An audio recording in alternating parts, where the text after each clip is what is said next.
Hi again then guys, and welcome to episode 22 of Tour of Japan, the review series for the Super GT machines of GT6. And interestingly enough, this particular vehicle comes from a time before it was actually termed the Super GT, where it was just the All Japan Touring Car Championship.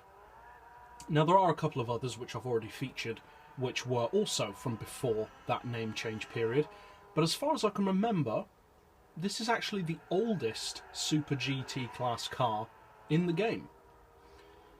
There is technically one model which could kind of be said was the older model, which is the 1993 Calsonic Skyline, but the particular version that we have on the game is not the JGTC Spec machine. So this 1997 Castrol Supra is technically the oldest Super GT car in the game.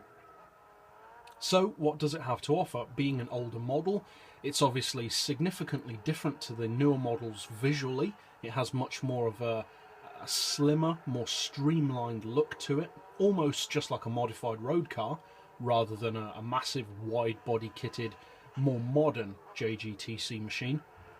The engine's reasonably small, it's a 2 litre, turbocharged of course. It produces 887 horsepower, so it's not the least powerful or the most powerful of Supras. It's a premium spec machine, one of only 2 Supras to be such, this and of course the Yellow Hat Supra, which means of course it has the fully detailed interior. And it's a pretty iconic car.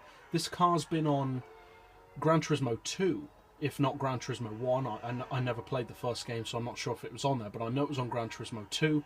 It was one of the best cars in the game. And its livery is also one of the most iconic of the Gran Turismo series. Pretty much any car with Castrol written on it is good on Gran Turismo. That's just the way it's worked out. So what does this model have to offer? How does it compare, of course, primarily to the other Supras that you can buy, but also by extension to the more modern JGTC machines? Because of course, being older, you would assume that it's at a bit of a disadvantage. Well, perhaps in some ways, but overall, it's actually a really competitive car still. Now, as far as weight, it weighs, perhaps surprisingly, about the same as a modern JGTC spec machine at 1,150 kilos. It perhaps looks like it might be a bit lighter than that, but I was personally expecting it to be a bit heavier because of being an older model. But it's not, it's exactly the same. And thanks to its 887 horsepower, it produces a pretty decent 771 horsepower per tonne. It also produces a fraction under 700 pound-feet of torque, so more than enough power and torque to get the job done. The PP is a pretty high 661, which I personally find a little bit surprising that it's that high, but it is that high.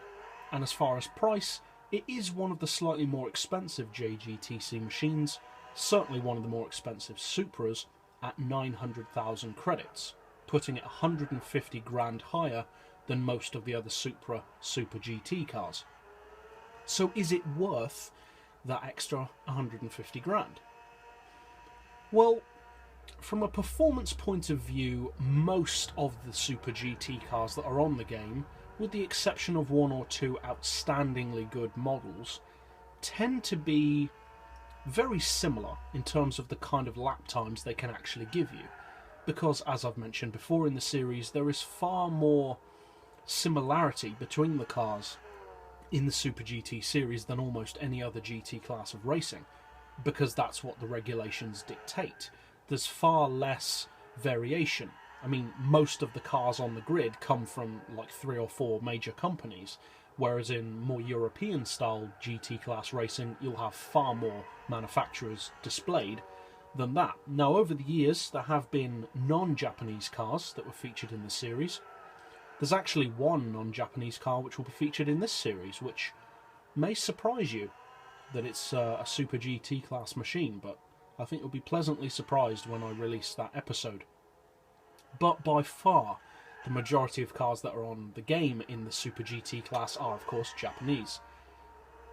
As far as Supras go, I would say this is one of the better models. Being a premium, of course, means that they've put more thought into the car, more development into its physics, like with the yellow hat version. And it's kind of funny because that means that both the newest and pretty much the oldest Supras are both represented as premium spec models. This, Castrol, and the yellow hat. And it's funny to see just how different the two machines became over the years. Both are very quick, their lap times are very similar dependent on the track, but their way of performing and handling are pretty different. More different than you'd expect from two Supras. Now, as far as value for money, I would say this car is probably more of a collector's piece than some others. It's certainly capable of winning races. It's a very fast and highly competitive machine. But I would say that this car is more of a collector's piece than pretty much any of the other JGTC cars in the game, because it's so historically significant. It's the oldest Supra JGTC car. It's the car which knocked the Skyline from its throne. For pure performance overall, though, perhaps not worth 900 grand. So that's it for this episode.